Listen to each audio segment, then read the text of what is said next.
akan mempresentasikan yang namanya Castle Doctrine. Saya Immanuel Johan Christian, NIM 131230621, berperan sebagai ketua kelompok. Saya Dila Universitas dengan NIM 131230147. Saya Dia Prayoga dengan NIM 131230260. Saya Muhammad Arisa Srabi dengan NIM 13123 2016. Saya Afil Aristulan dengan NIM 13123 2019. Baik, saya akan menjelaskan apa itu Castle Doctrine. Castle Doctrine adalah prinsip hukum yang berasal dari pemikiran bahwa rumah seseorang adalah tempat paling sakral dan harus dilindungi secara hukum. Asal-usulnya berasal dari pepatah Inggris kuno, "A man's home is his castle," yang berarti bahwa rumah seorang adalah benteng pribadinya, tempat ia memiliki kekuasaan penuh untuk mempertahankan diri dalam hukum. Castle Doctrine memberi hak kepada seseorang untuk menggunakan kekuatan, bahkan kekuatan mematikan, terhadap penyusup yang masuk tanpa izin ke rumahnya. Prinsip utama dari doktrin ini adalah bahwa penghuni rumah tidak memiliki kewajiban untuk mundur atau melarikan diri saat menghadapi ancaman di dalam rumahnya sendiri. Ini membedakan dengan Castle Doctrine dari prinsip hukum lainnya seperti duty to retreat, yang mewajibkan seseorang untuk menghindari konfrontasi jika memungkinkan. Castle Doctrine menekankan perlindungan mutlak atas kehidupan dan properti seseorang di area privat dan menjadi dasar hukum penting di berbagai negara bagian di Amerika Serikat. Namun, penting untuk dicatat bahwa hak ini tetap memiliki batas.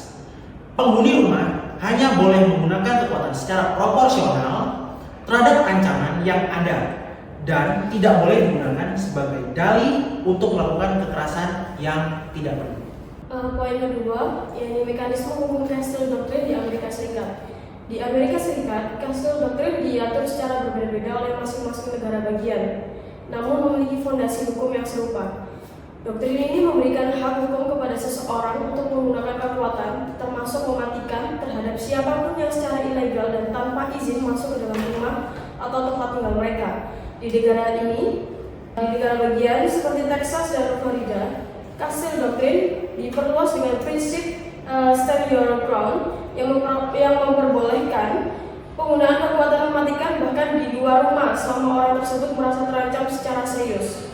Di sisi lain, negara bagian dengan prinsip duty to retreat mengharuskan seseorang untuk mencoba melarikan diri terlebih dahulu sebelum menggunakan kekuatan, kecuali mereka berada di dalam rumah mereka sendiri.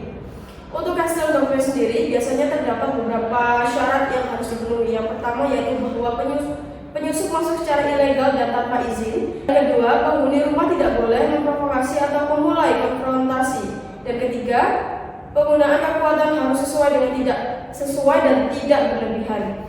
Dalam banyak kasus, Castle Doctrine menciptakan asumsi hukum bahwa penyusup memiliki niat jahat, sehingga beban pembuktian terhadap penghuni rumah menjadi lebih ringan. Namun, tetap ada kontrol hukum dan investigasi dan memastikan bahwa penggunaan kekuatan tersebut memang benar sebagai bentuk perlindungan diri, bukan pembunuhan yang disengaja. Poin yang ketiga, perbandingan dengan hukum Indonesia pasal 49 KUHP. Indonesia memiliki peraturan khusus seperti Castle Doctrine, tetapi memiliki konsep pembelaan diri dalam pasal 49 Kitab Undang-Undang Hukum Pidana atau KUHP.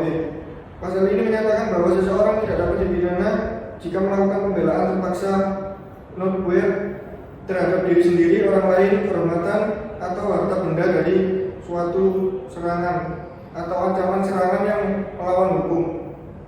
Namun berbeda dengan Castle Doctrine yang bisa berlaku secara otomatis di dalam rumah.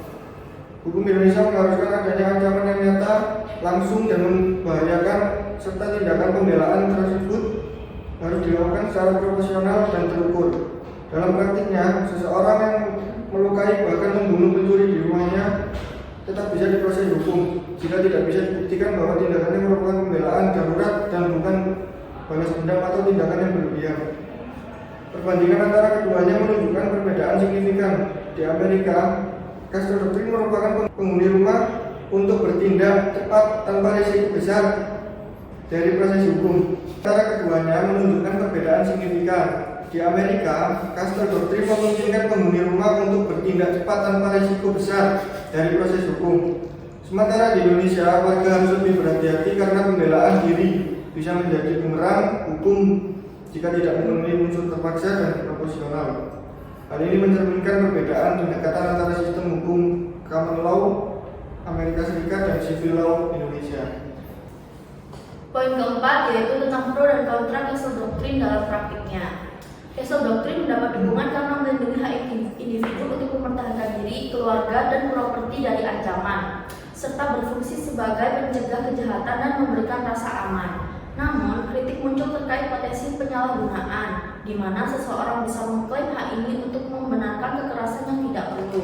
Di Amerika Serikat, undang-undang ini juga sering dikaitkan dengan isu rasisme, seperti dalam kasus George Zimmerman yang membunuh Trayvon Martin. Selain itu, Castle Doctrine dapat mendorong kekerasan berlebihan dan mengurangi peran kepolisian dalam menyelesaikan konflik. Untuk poin kelima, potensi dan tantangan penerapan Castle Doctrine di Indonesia. Pertanyaan besar dalam diskusi ini adalah apakah Castle Doctrine bisa atau seharusnya diterapkan di Indonesia?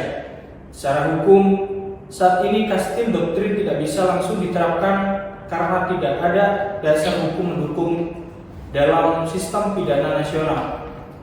Indonesia menganut sistem hukum nasional yang tidak memberi kewenangan pada daerah untuk mengatur hukum pidana sendiri, sehingga penerapan doktrin semacam ini memerlukan revisi KUHP atau pembentukan undang-undang baru. Potensi penerapan tetap ada, khususnya di daerah-daerah dengan tingkat kejahatan tinggi atau wilayah rawan konflik, di mana warga perlu pelindungan lebih di rumah mereka. Namun tantangannya sangat besar. Pertama, risiko penyalahgunaan oleh masyarakat, terutama jika tidak ada kontrol ketat. Kedua, keterbatasan dalam pengetahuan hukum aparat dan masyarakat. Dan ketiga, bisa memicu kekerasan dan main hakim sendiri. Di sisi lain, Castle Doctrine dapat memberikan perlindungan lebih nyata terhadap korban serangan dan memberikan keadilan yang lebih manusiawi dalam kasus pembelaan diri. Oleh karena itu, jika ingin menerapkan prinsip serupa, Indonesia perlu menyusun versi Castle Doctrine yang disesuaikan dengan budaya hukum lokal, lengkap dengan batasan dan pedoman yang ketat. Baik, sekian dari paparan kami tentang Castle Doctrine. Terima kasih. Assalamualaikum warahmatullahi wabarakatuh. Nama saya